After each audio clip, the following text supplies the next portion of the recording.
At the Business Courier's Outstanding Directors Award ceremony last week, the Greater Cincinnati Redevelopment Authority was recognized for excellence in governance and performance. The organization, which used to be known as the Port Authority, focuses on industrial revitalization, neighborhood revitalization, and public finance.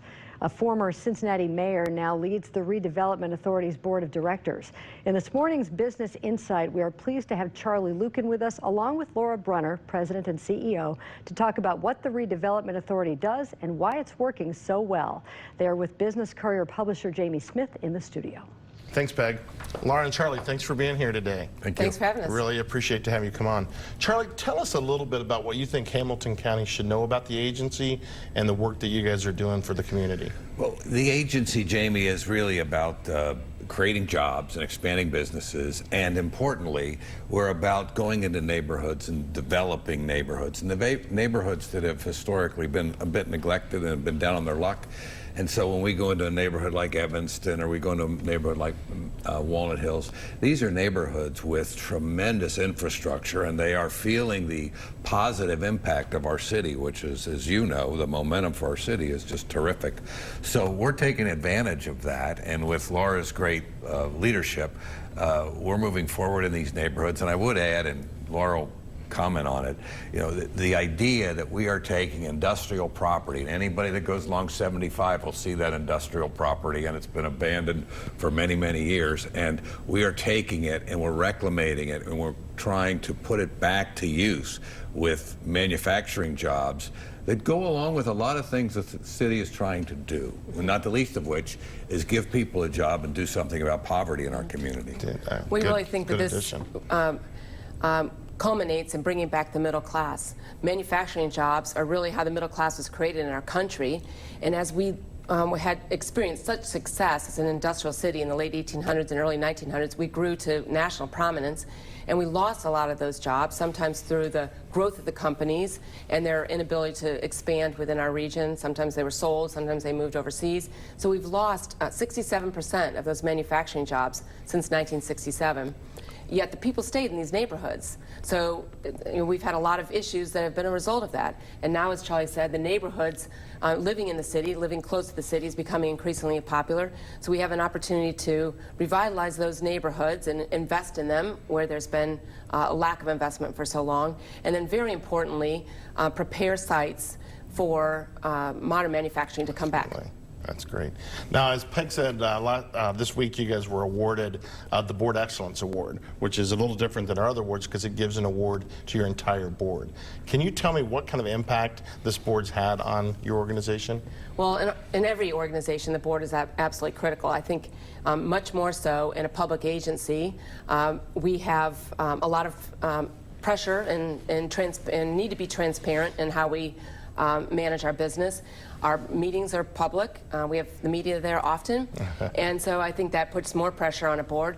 And then when you consider the fact that our board members are appointed, 5 by the city and 5 by the county, they didn't self-select. They just end up in this room with the media there. And so I think that in many cases, the result of that would be a fairly risk-adverse board because there's so much scrutiny. In contrast, what this board has done in 2015 was endorse a very aggressive, ambitious strategy, recognizing that we do have the potential to make a huge impact in our region.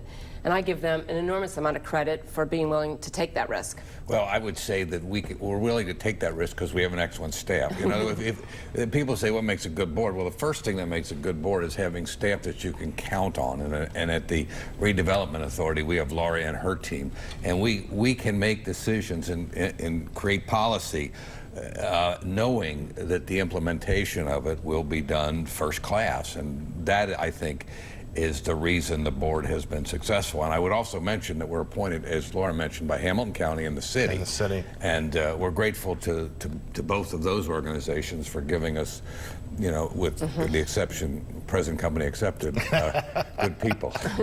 Well, can you guys talk a little bit about Vision 2022? Yes. Do you want to start?